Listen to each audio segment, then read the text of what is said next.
Berikut ini kami peragakan etika batuk. Apabila Anda batuk, cara pertama dan paling baik dilakukan adalah gunakan masker. Cara kedua adalah dengan menutup mulut dan hidung dengan lengan atas bagian dalam dan bukan dengan telapak tangan. Cara ketiga yang dapat dilakukan adalah dengan menutup hidung dan mulut menggunakan tisu. Penggunaan masker yang benar dilakukan dengan cara berikut.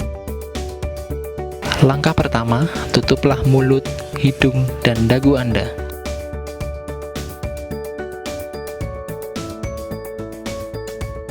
Langkah kedua, tekan bagian atas masker mengikuti bentuk hidung Anda dan tarik ke belakang di bagian bawah dagu.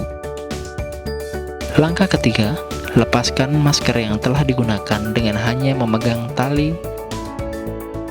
Gunting robeklah masker dan buanglah ke tempat sampah.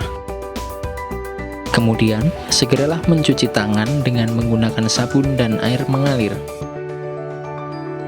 Mohon diperhatikan, penggunaan masker hanya diperlukan apabila: yang pertama, Anda mengalami sakit batuk atau pilek.